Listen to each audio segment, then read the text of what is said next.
Pues vamos a comenzar como hacemos siempre, ¿verdad? Con la señal. La señal que ya sabéis que hay, muchas veces la hacemos deprisa, ¿no? A mí me hace gracia los jugadores de fútbol cuando salen al campo,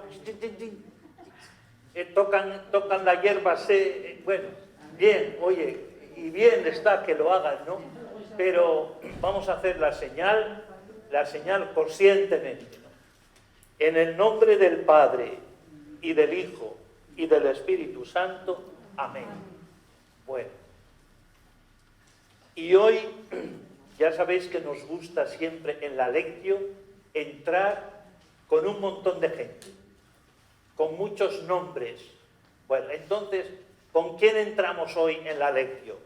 Pues lo tenéis todos en el corazón, con Ucrania, con esta situación que está viviendo esta tierra. Bueno, la verdad que en las guerras perdemos todos, ¿verdad? Pero bueno, estamos ahí todos apoyando y orando, ¿verdad?, por Ucrania. Entonces a toda esta gente, todos los que están saliendo de esa nación, los que han fallecido, los que se tienen que esconder en los sótanos o en el metro cuando suena la sirena, porque vienen las bombas. Bueno, entonces tenemos muy presente a esta realidad. Para los cristianos, nada humano les es ajeno, nada humano. Tenemos que tener siempre las antenas preparadas para estar atentos. Nunca el cristiano no es, o la cristiana, no vivimos aislados con nuestras cuatro cositas, ¿verdad? No, sino que tenemos la mente abierta para ver lo que está pasando. Entonces, hacemos muy presente a Ucrania con todo lo que esto significa. Después también queremos hacer muy presente a una mujer que hemos querido mucho y queremos mucho y ha fallecido esta semana. Se llama Trudis, una mujer extraordinaria. Muchos de vosotros no la conocisteis, pero era realmente un corazón ensanchado.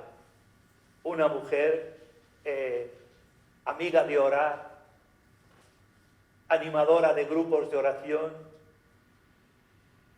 una mujer acogedora, con una sensibilidad para todo lo de oración impresionante. Bueno, pues ha fallecido en Vigo, Trudis, una gran mujer. Bien. También tenemos presente a otra mujer, porque el sábado pasado, que algunos estuvisteis aquí, nos dio una reflexión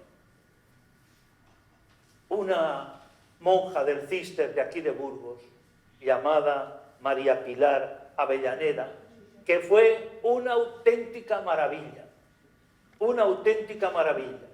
Es cierto, los que estuvimos, ¿verdad? Bien. Bueno, pues entonces esta mujer nos transmitió no conocimiento, sino una belleza de vivir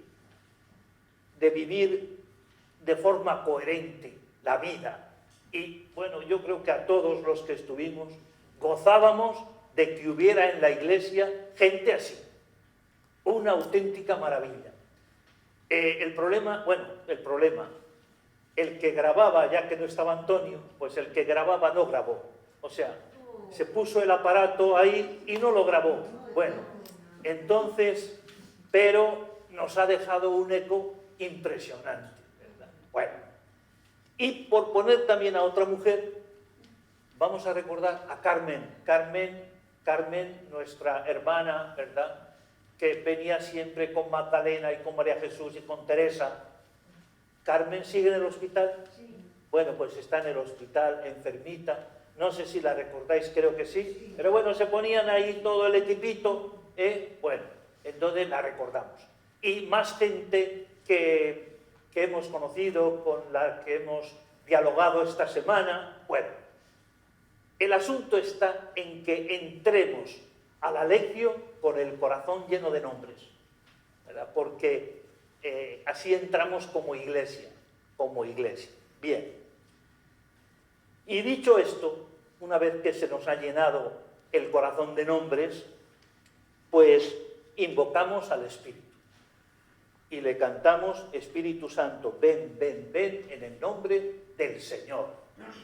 Ya sabéis que si entramos en la lección con el corazón ensanchado, también entramos en el corazón, en la lección, con el Espíritu Santo. Fundamental para nosotros. Espíritu Santo, ven, ven. Espíritu Santo, ven, ven. Espíritu Santo, ven, ven. En el nombre del Señor. Ven, Espíritu Santo, sobre todos nosotros. Ven sobre todas las personas que siguen esta lección por YouTube. Ven y llénanos de ti, llénanos y guíanos por tus caminos, porque nosotros no sabemos muy bien por dónde caminar. Fortalécenos en las pruebas de cada día. Llévanos cada día a amar más y más y más a Jesús. El Espíritu Santo siempre nos enamora de Jesús. Y danos la paz en estos momentos de guerra y haznos maduros y coherentes en la fe. Espíritu Santo, ven, ven. Espíritu Santo, ven, ven. Espíritu Santo, ven, ven. En el nombre del Señor. Y para motivar más esta lección, recordamos algo que todos conocemos, y es que mañana, con el miércoles de ceniza, comienza el tiempo de la Cuaresma. Y la Cuaresma, aunque hemos vivido muchas Cuaresmas, seguramente hasta 80 Cuaresmas, habrá aquí alguno que haya vivido 86 Cuaresmas. Bueno, pues aunque hemos vivido muchas Cuaresmas, la Cuaresma es un tiempo que nos invita a estrenar. Es un tiempo de gracia, de belleza. Es un tiempo muy bonito. Por eso nos motivamos recordando que la Cuaresma es un tiempo de madurez y de coherencia, para que descubramos la lucha espiritual. Lucha, no esta lucha de guerra en Ucrania, sino otra lucha, otra lucha. El Salmo, esta mañana, en los Salmos que hemos rezado, que habéis orado muchos, había uno que era el Salmo 143 y decía: adiestra mis manos para el combate, mis dedos para la pelea. Bueno, pues la Cuaresma es un tiempo de pelea. Digamos que es lo contrario de la pereza y de la modorra y del dejarnos llevar como una rama seca por la corriente. La Cuaresma es un tiempo de lucha, es un tiempo de madurez. Pero también la Cuaresma, en segundo lugar, bueno, no es que vaya por orden, ¿verdad? Pero la Cuaresma es un tiempo para abrir el oído, los oídos, y escuchar la palabra creativa, porque la palabra es creadora, la palabra nos hace. Por eso es como, yo creo que ya nos damos cuenta, ¿verdad? Pero es que la palabra es la que nos crea, es la que nos embellece, es el mejor perfume que nos podemos poner, la palabra, todos los días con la palabra. Y había uno que ya falleció, el cardenal Carlo María Martini, que era un forofo de la palabra. Él propuso en Milán, era arzobispo de Milán, y propuso convocar a los jóvenes en la catedral de Milán para la lección divina. Y se llenaba la catedral de jóvenes. Y este Carlo María Martini, pues decía que en la Cuaresma y en todo tiempo practiquemos la lección, practiquemos la meditación orante de la palabra. ¿Qué significa? Que cuando estamos en la palabra, La palabra nos va desvelando toda su riqueza, una riqueza que es inagotable. Bueno, en tercer lugar, es un tiempo también de conversión, un tiempo de conversión, de convertirnos a la libertad, Bueno, dice el Papa Francisco que no esperes a convertirte. Y convertirte no significa cambiar algunas cosillas, sino convertirte a la libertad. O sea, ponte a ser lo que eres. ¿Y qué es lo que eres? Pues eres hija de Dios, hijo de Dios, llamados todos a la libertad, llamados a la vida, no a alimentar nuestra existencia con cuentagotas. Entonces, dice el Papa Francisco, no esperes a convertirte. Bueno, y en cuarto lugar, es un tiempo, la Cuaresma, un tiempo para tomar conciencia del gran valor de nuestra propia vida, el gran valor que tiene la vida. Es algo hermosísimo, la vida que Dios nos ha regalado y lo que nos espera. Por eso es un tiempo, la Cuaresma es un tiempo no para andar envueltos en ceniza, así con el rostro hundido, sino que es un tiempo para levantar la mirada ante lo que Dios nos ha dado. Cuando los peregrinos van a Santiago de Compostela, ¿sabéis cómo se llama al monte desde el que se ve la catedral? Monte del Gozo. ¿Por qué? Pues porque vienen, levantan y empiezan a cantar todos, porque ven el objeto de lo que han estado esperando y anhelando. Bueno, entonces dice San Juan Eudes dice que el Espíritu haga de nuestro ser un evangelio vivo. Fijaos qué bonito es esto. Que el Espíritu haga de nuestro ser un evangelio vivo y un libro vivo, escrito por dentro y por fuera, en el cual la vida de Jesús esté perfectamente impresa. ¿Os imagináis esto, verdad? Que nuestra vida sea un evangelio en el que se pueda leer a Jesús. Bueno, pues esto como motivación para la escucha, para la lección. Y también decimos algo del contexto. Siempre nos gusta decir algo del evangelista que toca. Bueno, entonces, en este evangelio, que es Lucas 4, 1, 13, pues de nuevo nos acompaña nuestro querido amigo Lucas, que ya lo vamos conociendo y nos gusta mucho, porque estos evangelios que hemos recorrido últimamente, todos eran de Lucas. Y acordaos cuando está Jesús en la sinagoga, bueno, cuando llama a los discípulos, cuando tiene enfrentamiento, bueno, todo muy interesante. Entonces, en este evangelio también nos acompaña el evangelista Lucas. Y el evangelista Lucas tiene algunas características especiales. ¿Y cuál es la que tiene? Pues que es el evangelista del Espíritu Santo. Solo por esto ya lo tenemos que querer, porque nos habla del Espíritu Santo. Y el Espíritu Santo es el que caracteriza la personalidad de Jesús y la personalidad nuestra.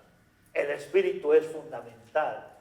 Por eso cuando descubrimos que el Espíritu Santo es nuestro amigo, el beato María Eugenio, el que fue fundador del Instituto Notre Dame de Ville, es que le quería con locura al Espíritu Santo, el amigo. Bueno, el Espíritu Santo tiene que ser nuestro amigo también, porque se trata de que nosotros lo sepamos. Bien, por tanto, nos acompaña Lucas, el evangelista del Espíritu Santo, el que caracteriza la personalidad de Jesús y la nuestra. Bueno, ¿de qué va a hablar este evangelio? Pues va a hablar de la tentación y de la lucha contra lo que hace daño al ser humano. Aquí está en juego el ser humano. Y lo que hace daño al ser humano, contra esto es contra lo que lucha Jesús, y la tentación consiste en dañar al ser humano. Bien, por tanto, nos vamos a encontrar en este Evangelio con tentación y con lucha de lo que hace daño al ser humano. Y Lucas presenta a Jesús a la comunidad. Ya sabéis que Lucas quiere presentar a Jesús a la comunidad, mostrar quién es Jesús. Bueno, entonces, en este Evangelio queda uno realmente fascinado, porque es una gozada, una auténtica gozada, ver a Jesús que viene del bautismo. El episodio anterior ha sido el bautismo, y en el bautismo ha escuchado unas palabras impresionantes, ¿verdad? Este es mi hijo, ¿sabéis cómo sigue? Este es mi hijo, el amado. Es decir, en el bautismo ha escuchado el amor que el Padre le tiene. Pero ahora baja a la arena para la lucha contra el enemigo. Entonces, de la experiencia contemplativa del amor, baja a la situación, y de aquí emprenderá el camino para la misión. Bueno, esta lucha es fundamental. Baja, como decimos, a la arena de la vida, se moja. Bueno, entonces, como os digo, es una gozada mirar y detenernos en la coherencia de Jesús, en la transparencia de Jesús, que no se esconde ni tiene miedo al mal. Es una gozada. Yo creo que ahí nos tenemos que meter, porque la experiencia de Jesús es nuestra. Entonces, a veces vivimos la fe y bebemos el agua en charquitos. Pero ahora se trata un poquito de entrar en el horizonte grande de Jesús y ver con qué coherencia, con qué transparencia, con qué fortaleza vive la vida. Bueno, y en la experiencia de Jesús, por eso os digo que en la experiencia de Jesús está la experiencia del pueblo de Israel, que también experimentó la tentación y cayó. El pueblo de Israel experimentó las tentaciones en el desierto y cayó. Pero en la experiencia de Jesús es redimida esta experiencia, y también en la experiencia de Jesús está la nuestra, que también somos personas que hemos experimentado la tentación y cuántas veces hemos caído, ¿verdad? Pero la experiencia de Jesús nos levanta, ¿verdad? Bueno, las tentaciones son sobre todo una llamada, lo vuelvo a decir, una llamada a la libertad, a la libertad. Ahora, si habéis escuchado, que seguro que sí, todo esto que se está diciendo estos días en torno al pueblo de Ucrania, ¿verdad? Una palabra que sale mucho es libertad. Es que queremos ser libres, es que no queremos estar bajo la bota de un dictador, no queremos. La libertad, fundamental para nosotros. Bueno, y dicho esto, pues ahora vamos a escuchar a Julito, que nos va a proclamar la palabra.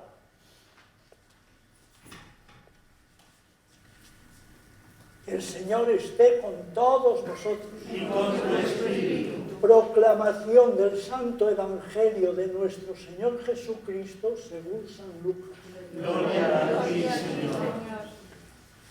En aquel tiempo, Jesús, lleno del Espíritu Santo, volvió del Jordán, y el Espíritu lo fue llevando durante 40 días por el desierto, mientras era tentado por el diablo. En todos aquellos días estuvo sin comer y al final sintió hambre. Entonces el diablo le dijo: si eres hijo de Dios, di a esta piedra que se convierta en pan. Jesús le contestó: está escrito, no solo de pan vive el hombre.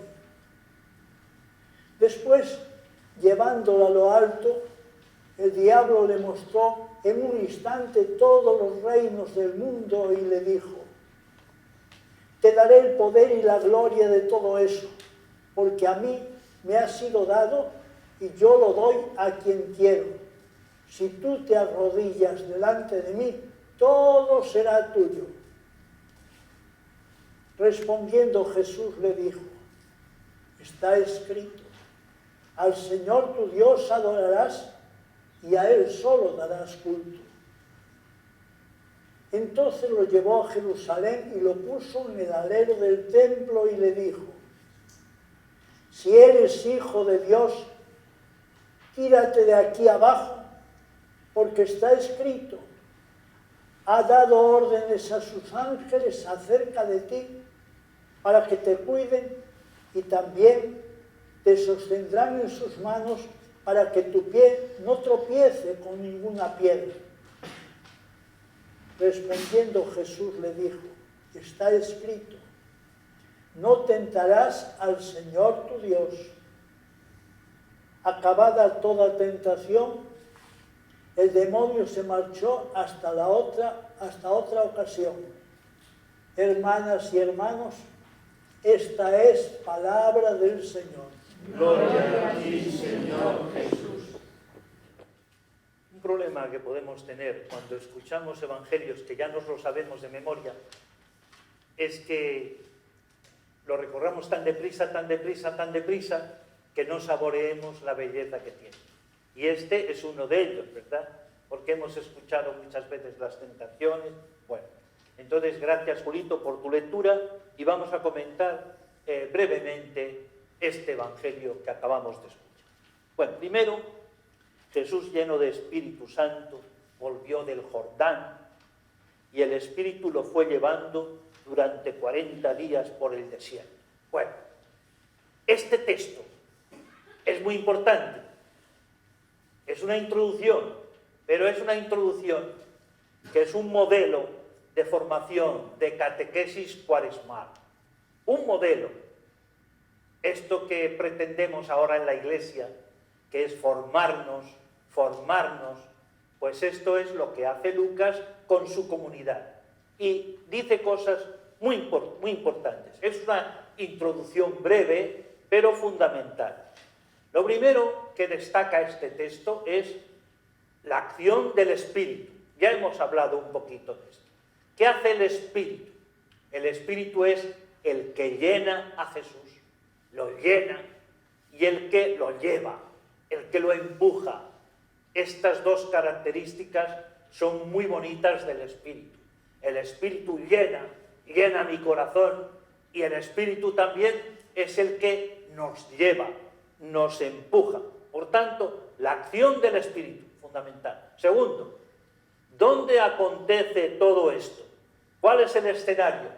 El escenario es el desierto. Entre el Jordán, donde ha tenido lugar el bautismo, y donde ha escuchado el amor del Padre, tú eres mi Hijo amado, entre el Jordán y Jerusalén, hay un desierto, que los que habéis estado en Tierra Santa, pues sabéis lo que hay en este desierto, ¿verdad? Hay algunas cabras, algunos animales, pero es un lugar como un páramo reseco, hondanadas y pequeñas colinas resecas. Bueno, pues ahí acontece. Por tanto, Espíritu Santo, protagonista principal de la vida. Desierto, el desierto que va del Jordán, como os digo, a Jerusalén. Tercer detalle, el tiempo. ¿Cuánto tiempo está Jesús en el desierto? Pues está 40 días. 40 días. Y el número 40 días es muy significativo.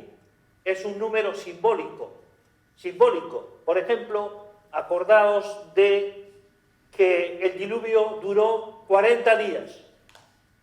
40 días duró.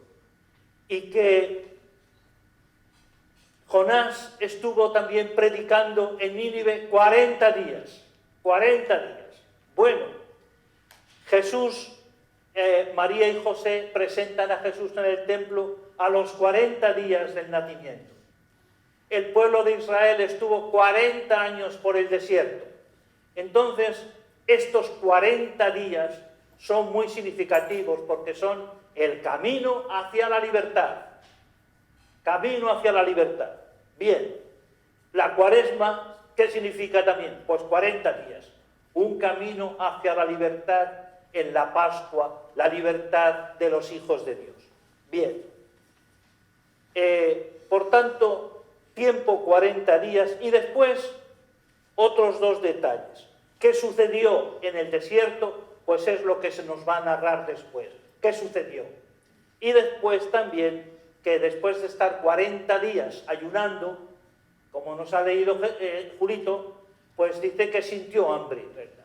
Después de estar tantos días de ayuno, sintió hambre. Bueno, después del bautismo, que es, como hemos dicho, la experiencia del amor, la experiencia grande del amor, por eso en la vida cristiana tenemos que dar cada vez más valor al bautismo. No solo es una fecha que está en un libro apolillado en la sacristía del lugar donde nos bautizaron, sino que es algo fundamental, es donde se introdujo en nosotros la semilla del amor de Dios. Bueno, pues después del bautismo es muy importante la experiencia del desierto, como experiencia de madurez cristiana, de madurez para la misión.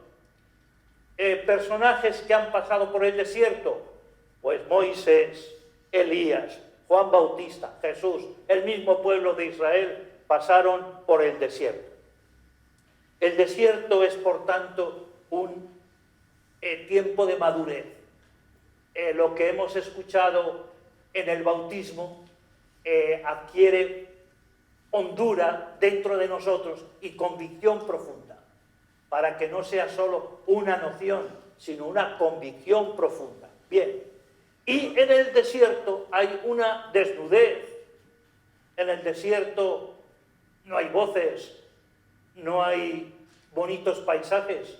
El desierto es desnudez, un poquito o muy distinto de los desiertos que decimos en el Carmelo, el desierto de las Batuecas, el desierto de las Palmas u otros, que son, además de ser lugares de silencio y soledad, son parajes extraordinarios.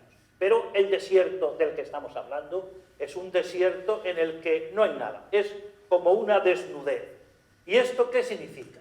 Que el desierto es una experiencia de desnudez ante el misterio de Dios. Y esto es indispensable para el discípulo. Este silencio nos purifica de la imagen de Dios y de la imagen nuestra. Dice el profeta Oseas, un texto que todos conocéis, dice: la llevaré al desierto y le hablaré al corazón. Bueno, en el desierto se teje la vida interior. Esto también es muy bonito. Y todo en ese interior donde se teje la vida, adquirimos un espesor evangélico, un espesor de evangelio. Bueno, el desierto, para no decir muchas cosas más, es un descenso humilde a la verdad. Descenso humilde a la verdad. Y un lugar privilegiado para el encuentro con Dios. Y un saber si realmente le amamos con todo el corazón. Y el desierto es también ser juntos, ser juntos. En ese desierto nos unimos el corazón, ser juntos. ¿Y qué? Ser juntos el Evangelio celebrado, que decía esta hermana del Cister que nos dio ese retiro el sábado. Decía ella, ser juntos el Evangelio celebrado. Ser juntos el Evangelio celebrado. Bien, pues dicho esto, pasamos al segundo punto, a lo que pasa. ¿Qué pasa en el desierto? Pues lo que pasa es que Jesús es tentado por el diablo. Bien, 2 veces aparece en este Evangelio la palabra tentación. Por tanto, significa que es muy importante dentro de este Evangelio la tentación. ¿Quién tienta? Tienta el diablo. ¿Y qué hace el diablo? El diablo se opone al amor de Dios que hemos recibido en el bautismo. El diablo viene para echar por tierra la experiencia bautismal de Jesús, la experiencia en la que ha descubierto que es amado por el Padre. Por eso el diablo se opone al plan de Dios, al amor de Dios. ¿Y qué pretende el diablo? Pues que Jesús y nosotros desconfiemos de Dios, desconfiemos de Él y que pongamos nuestra seguridad en cosas o en dioses más rentables.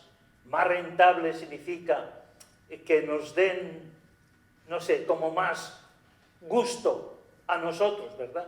Lo mismo que le pasaba a los pueblos que estaban en torno al pueblo de Israel tenían dioses más sensibles y a veces los israelitas decían, vamos a pasarnos a los dioses de los pueblos vecinos porque se lo pasan mejor que nosotros. Bien, por tanto, el enemigo pretende que desconfiemos de Dios. ¿Y qué hace el enemigo? Nos aleja de lo esencial.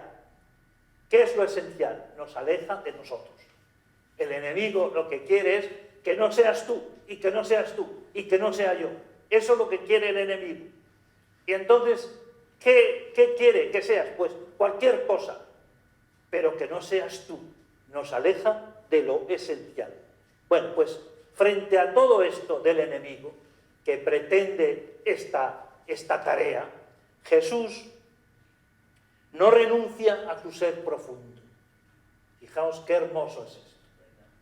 Jesús no renuncia a su ser profundo, a su ser, a lo que ha escuchado en el bautismo. Es decir, Jesús no renuncia al amor del Padre, que es el que lo sostiene y el que lo guía y lo acompaña. Y por eso, en el crisol de la prueba, destaca este tesoro de fidelidad y valentía de Jesús. La tarea nuestra consistirá en detectar y plantar cara a las tentaciones. Detectar y plantar cara, porque hemos dicho que la Cuaresma es un tiempo de lucha, lucha espiritual. Detectar y plantar cara a las tentaciones.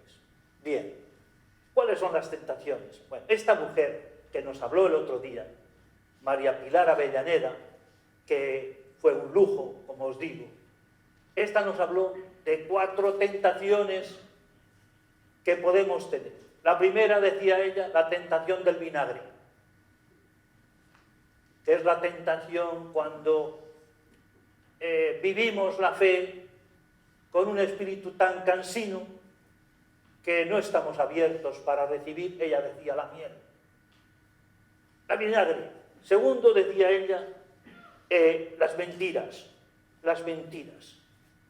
Tantas mentiras como uno tiene, ¿verdad? Por eso el desierto es un descenso humilde a la verdad. Porque a veces manejamos nuestra vida con mentiras, ¿verdad? La tercera cosa que decía ella, el egocentrismo, ¿verdad? Ponernos el ego en el centro, ¿verdad? ¿Y qué hacemos cuando ponemos al ego en el centro? Pues que quitamos nos quitamos de encima a los otros, nos los quitamos de encima. O decía ella también que a veces la tentación es escapar de un lugar a otro, ¿verdad? Lo que queremos es, venga, pues hemos conocido ya muchos lugares, pues a otros más. Y por eso nuestro mundo pues está en un turismo permanente, ¿verdad? Pero no sabemos hasta qué punto ese turismo permanente toca las entrañas del corazón. Y tercera cosa de mentira, de egocentrismo, decía ella, es cuando vamos corriendo de una cosa a otra, ¿verdad? Tengo que hacer esto, pero después esto otro, y al correr tanto no saboreamos la vida. Bueno, ella decía esto, egocentrismo. Y la cuarta tentación, decía ella, la falta de adhesión cordial a la comunidad. Es decir, cuando vivimos la fe a solas, que el Papa Francisco lo dice mucho, ¿verdad? La conciencia aislada. Por eso es tan importante juntarnos aquí y hablar de estas cosas entre nosotros. La conciencia, el sentido de pertenencia, el sentido eclesial. No olvidamos que estamos en asamblea diocesana. El próximo sábado, de nuevo, toda la jornada para hablar de nuestra iglesia, de nosotros. Bueno, pues ella decía esto, la falta de adhesión a la comunidad. Bien, este relato también quería deciros una cosa, y es que la tentación acontece en el desierto, pero la tentación va a acompañar a Jesús toda la vida, y el momento cumbre de tentación va a ser el momento de la cruz, ¿verdad? Ahí es donde el enemigo, precisamente cuando uno está más débil, es cuando el enemigo quiere sacar tajada, porque el enemigo es muy astuto, y cuando más débiles estamos, ahí aparece, ¿verdad? Ahí aparece para llevarse la tajada. Bien, pasamos adelante y empezamos con la primera tentación. Dice el enemigo, el diablo, el demonio, dice, si eres hijo de Dios, no me digáis que no es un comienzo impresionante, ¿verdad? Impresionante. Si eres hijo de Dios, di a esta piedra que se convierta en pan. Jesús le contestó, está escrito, no solo de pan vive el hombre. Bueno, entonces, tanto en esta tentación como en las otras dos, parece que hay una competencia a ver quién sabe más Biblia, ¿verdad? Porque el enemigo utiliza textos bíblicos y Jesús utiliza textos bíblicos. Parece que hay una, pero en el fondo hay algo más, ¿verdad? Hay una contraposición entre la verdad y la mentira, entre la libertad y la esclavitud, entre la coherencia y la superficialidad, entre el amor al ser humano y la ruina. Bueno, esto también os lo digo así deprisa, ¿verdad? Pero es muy, muy interesante. Quiero decir, los dos hablan de palabra de Dios, pero hay una diferencia abismal porque lo que está en juego es la vida, ¿verdad? Lo que está en juego, lo que Jesús quiere es la vida y lo que el enemigo quiere es la muerte. Lo que Jesús quiere es la alegría y lo que el enemigo quiere es la tristeza. El enemigo quiere destruir al ser humano. Bueno, y empieza por eso así. Si eres hijo de Dios, alusión al bautismo, ¿verdad? Al bautismo. Si eres hijo de Dios, y aparece la frase amenazadora del adversario, que quiere convencer de las contradicciones de Dios. Bueno, esto que dice el texto, seguro que lo habéis encontrado muchas veces, porque algunas veces os habrán dicho, si alguien sabe que sois cristianos, le habrá dicho tú no sé qué, y te utilizan una frase de la Biblia para, en el fondo, desprestigiar a Dios. Porque lo que está en juego, la línea de flotación de la tentación es la experiencia de Dios. Aquí no estamos hablando de que la tentación de que me gustan mucho los dulces y agarro un pastel o dos en vez de uno. No, aquí lo que está en juego es la experiencia de Dios. No sé si esto se entiende, ¿verdad? O lo logro dar a entender. Lo que está en juego es la experiencia de Dios. Y lo que el enemigo quiere es ponerte delante las contradicciones de esta imagen de Dios, que si fuera Dios y estuviera, no habría permitido esto y lo otro. Y de hecho, si nos encontramos dialogando con gente, hay muchas personas que justifican su falta de fe y de seguimiento de Jesús en esto, en que este Dios no cumple lo que dice, ¿verdad? Si eres hijo de Dios y tienes hambre, pues pídele que te dé el pan. Bueno, entonces, una frase amenazadora. La experiencia de Dios a fondo. Cuando falta el pan, estamos a merced de promesas fáciles. Siempre, ¿verdad? Cuando las cosas se ponen feas, ¿qué aparece? Los populismos. Aparecen las promesas fáciles. De esto se trata. Y por tanto, las promesas fáciles te invitan a recorrer un camino que no es de libertad, sino de esclavitud. Bien. ¿Y qué pasa cuando falta el pan y cuando esto? Pues que el pueblo murmura. ¿Recordáis? El pueblo de Israel, cuando faltó el pan, empezó a murmurar y empezaron a decir, pero cuánto mejor, ¿quién nos habrá mandado a nosotros salir de Egipto? Si allí teníamos ajos, cebollas, pepinos, y resulta que aquí en el desierto no tenemos nada. Por no tener, no tenemos ni agua. Bueno, entonces esta es la tentación, que te arranque la confianza profunda en Dios. Y por eso Jesús, en vez de pasarse al enemigo, lo que hace es confiar en el Padre de forma incondicional. Y atención a esto, que a mí por lo menos me ayuda mucho. Dice, Jesús no usa la filiación divina para negar la finitud humana. Nosotros somos humanos. No niega la finitud humana. No se sirve de la filiación divina para negar esta finitud humana. Y por eso hace Jesús, no resuelve, ni quiere que resolvamos los problemas por arte de magia. Él nos invita a ser humanos. Y propio del ser humano es la debilidad, la limitación, la enfermedad. Pero propio del Hijo de Dios, de la hija de Dios, es la confianza radical en Dios que no nos abandona. Por eso Jesús nos pone delante la primacía del Evangelio y nos devuelve la mirada creyente. Bueno, hace unos días me encontré con una mujer de aquí de Burgos, cercana al Carmen, ¿verdad? Y me decía, dice, Dios no hace más que darme cosas. Pero cuando mira su vida, resulta que ha tenido experiencias muy dolorosas en la vida. Y sin embargo, dice, Dios no hace más que darme cosas. Esta creo que es la experiencia creyente, ¿verdad? La experiencia creyente que nos invita a Jesús. Bueno, la pregunta que dejo ahí sería, ¿será que vale la pena vivir confiando en Dios? Pase lo que pase. ¿No habrá mejores propuestas?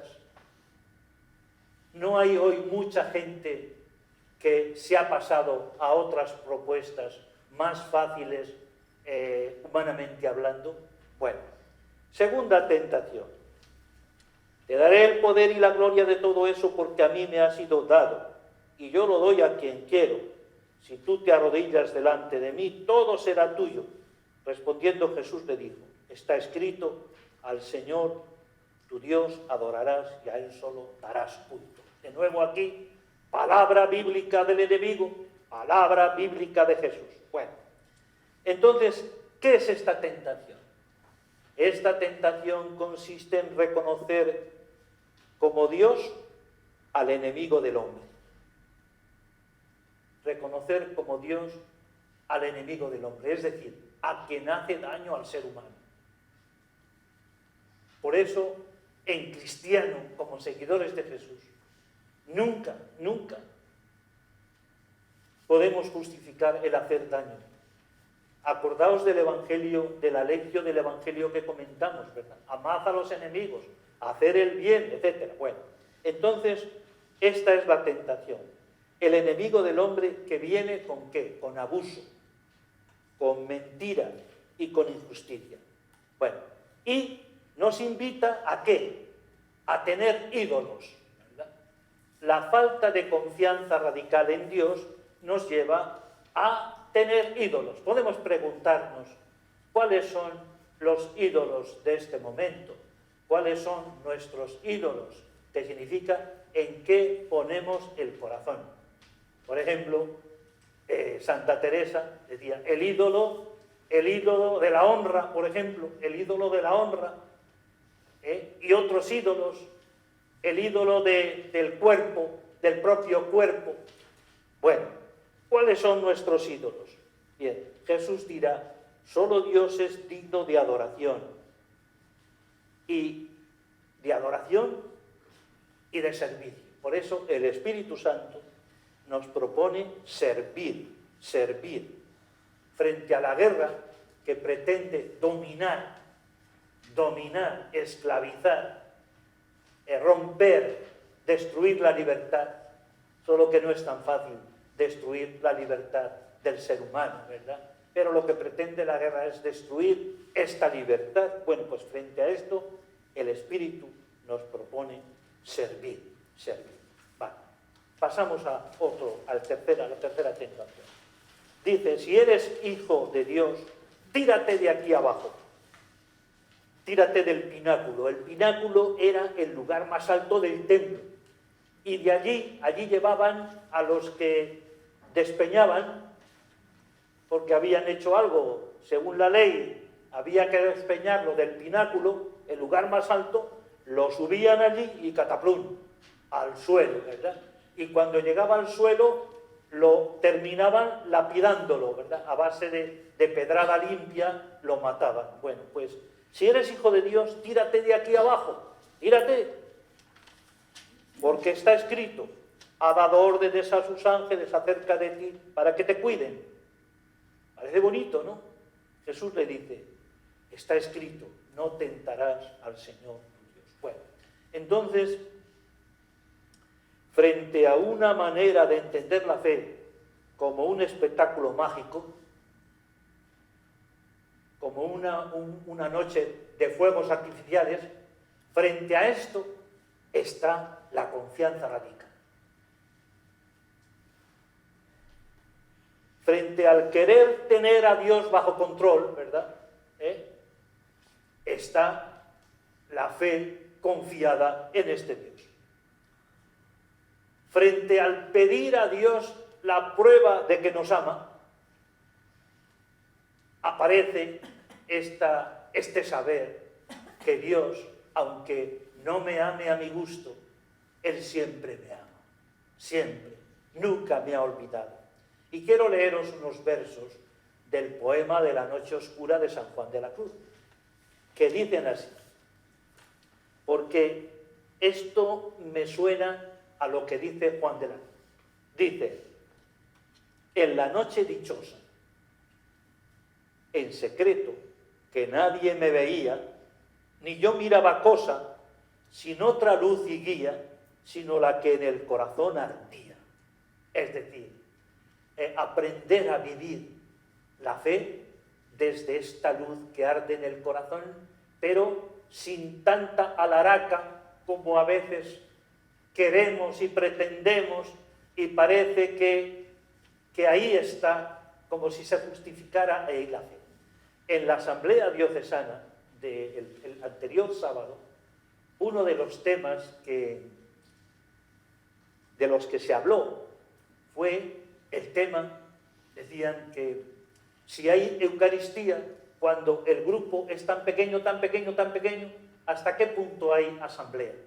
Y se pretendía, pues, reunir a la gente para celebrar juntos la Eucaristía, ¿verdad? Y entonces salieron unos cuantos desde la voz de los pueblos, diciendo que una Eucaristía no depende de que haya muchos ministerios, de que haya un buen coro, que ojalá lo haya en todas las Eucaristías, no depende de eso, depende de que donde dos o más está allí Jesús. Bueno, no os cuento más cosas de estas, pero es esto que dice Juan de la Cruz, solo con la luz que arde en el corazón. Bueno, entonces Jesús no es un Mesías triunfalista, sino que es un Mesías que se hace el más pequeño de todos, el servidor de todos, que es un poquito nuestro camino. Yo estoy en medio de vosotros como el que sirve. Bien, ¿y cómo termina esto? Pues termina con la adoración. La adoración es un tiempo de mucho silencio, ¿verdad? En la adoración casi no hay palabras, casi no hay música, no hay nada, solo está uno porque Él está. En la adoración hay una relación profunda de comunión. Bien, y el último texto que comento dice: acabada toda tentación, el demonio se marchó hasta otra ocasión. Bueno, entonces el diablo se marchó, vencido, con el rabo entre las piernas, vencido por Jesús, el hombre valiente. Y por eso en la Iglesia, cuando hay alguien valiente, pues es una gozada, es una gozada.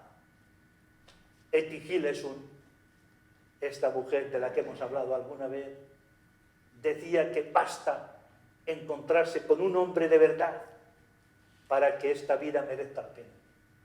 Entonces vuelvo de nuevo a decir, el gozo que nos dejó esta mujer, María Pilar Avellaneda, cuando el sábado asistimos aquí a un momento de una mujer coherente, testigo, y yo decía para mí, merece la pena ser seguidor de Jesús, vivir con radicalidad la vida.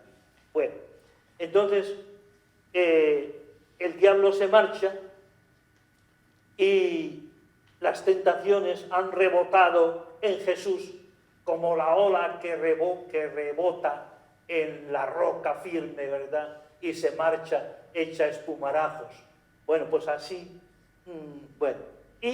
Pero dice que el enemigo esperará otra ocasión, porque mientras vivimos, pues estamos a merced de los ataques del enemigo, ¿verdad? No sabemos cómo. Y la otra ocasión, la ocasión última, como os he dicho antes, será la cruz. El momento de más debilidad, de más abandono, es cuando el enemigo viene a buscar y a llevarse lo que cree que es suyo. Pero Jesús es del Padre, ¿verdad? Y por eso no se lo llevará. Bueno, entonces, ¿a nosotros qué nos toca? Pues como dice San Gregorio de Nisa, un texto que también Santa Teresa dice de otra manera, ¿verdad? Pero dice San Gregorio de Nisa, a nosotros nos toca caminar de inicio en inicio, cada día, cada mañana, caminar de inicio en inicio a través de muchos comienzos. ¿Qué os parece esto, verdad? Muchas veces tenemos que comenzar, ¿verdad? Y Santa Teresa decía, procuremos ir comenzando siempre de bien en mejor, ¿verdad? Bueno, comenzar siempre. Eso es lo que a nosotros nos toca. Eso sí, cada vez más enamorados de Jesús, caminando juntos, no pelear aisladamente, caminar como iglesia. La mutua pertenencia nos da la vida. Por eso, qué bonito será que de esta asamblea diocesana y del sínodo aprendamos a caminar más juntos, más juntos.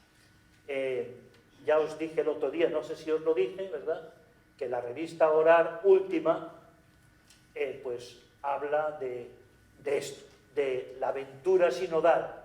Podéis leerla detenidamente. Bueno, y ya termino con esto, pues solo cómo podemos responder a esta palabra. Bueno, pues no voy a hacer más preguntas, simplemente en el silencio rumiad o rumiemos si algo se nos ha grabado por dentro, algo. ¿Qué nos ha dicho esta palabra? Y también, como oración, que contemplemos a Jesús, que es una auténtica maravilla, contemplar a Jesús como el vencedor, el que planta cara a lo que destruye la libertad del ser humano y es capaz de ir a la cruz por nuestra salvación, por nuestro amor. ¿Y cómo podremos contar al mundo la nueva manera de vivir? Pues siendo testigos, ¿verdad? Y quiero leeros una carta que nos ha llegado esta tarde. Es para los consagrados, consagradas, pero nosotros la dirigimos a todos los consagrados en el bautismo. Es decir, a todos los que llevamos la huella del amor de Dios en el corazón. Dice, queridos hermanos, aquello que temíamos ha sucedido. La guerra ha regresado una vez más por las calles y entre la gente. Ha regresado en un continente que parecía haber aprendido de las atrocidades del pasado. Ha regresado trayendo consigo el peligro de un nuevo conflicto mundial. Ha regresado y ha vuelto a presentar ante nuestros ojos el drama que viven millones de personas en otros lugares del mundo. Unámonos a los hombres, mujeres y niños que viven en Ucrania y en todos los países profundamente heridos por las guerras o por enfrentamientos y actos de violencia internos. Confiemos a la Madre de Dios el sufrimiento, la vida y la muerte de tantos hermanos y hermanas nuestros que se ven afectados por el horror y la insensatez de la guerra, y hagamos nuestro el llamamiento del Papa Francisco a hacer del próximo 2 de marzo, o sea, mañana, miércoles de ceniza, una jornada de ayuno por la paz. Cuanto más compartamos su dolor, más intensificamos la oración al Dios de la paz y que ha hecho cercano a nuestra vida, que se ha hecho cercano a nuestra vida. Tiene compasión de la suerte de la humanidad herida. Lo sabemos bien, nunca habrá vencedores o vencidos, sino solo hombres, mujeres y niños devastados por el conflicto. Nuestra oración es por la salvación de todos, siguiendo el ejemplo de Cristo que en la cruz ha abrazado al justo y al pecador, que quiso unirse tanto a quien tiene razón como a quien es culpable, que abrazó a todos con un mismo amor, no con comprensión, sino con compasión. Siguiendo los pasos de numerosos santos, fundadores y fundadoras de tantos hombres y mujeres consagrados, creemos en el poder de la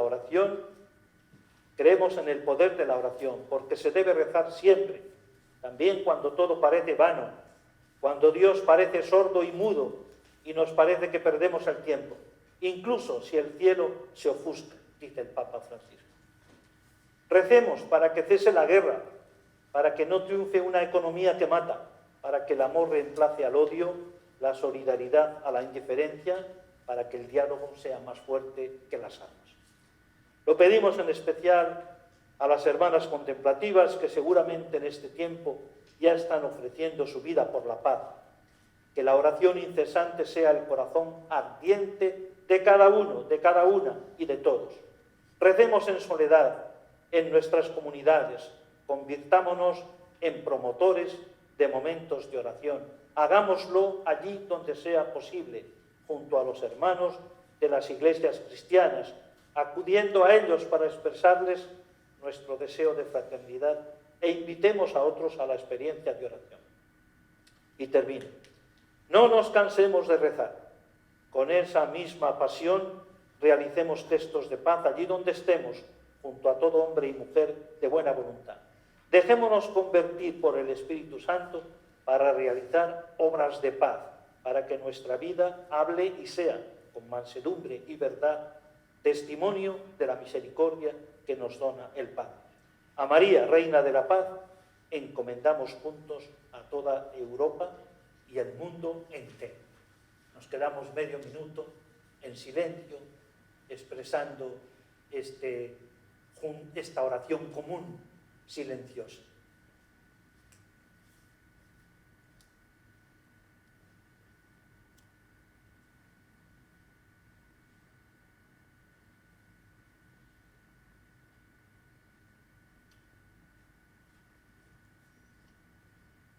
Bueno, mañana, cambiando de tema, gimnasia, a las 5:30, para los que queráis hacer ejercicio. Y pasado mañana, de 5 a 7, experiencia de silencio. Aquí comenzamos. Y perdonad que me he alargado un poco más de la cuenta, ¿verdad? Bueno, pues se ve que la emoción o lo que sea, pues ya está. Bueno, buena noche y hasta mañana los que vengáis, hasta pasado los que vengáis y hasta el próximo martes los que nos incorporemos a la lección.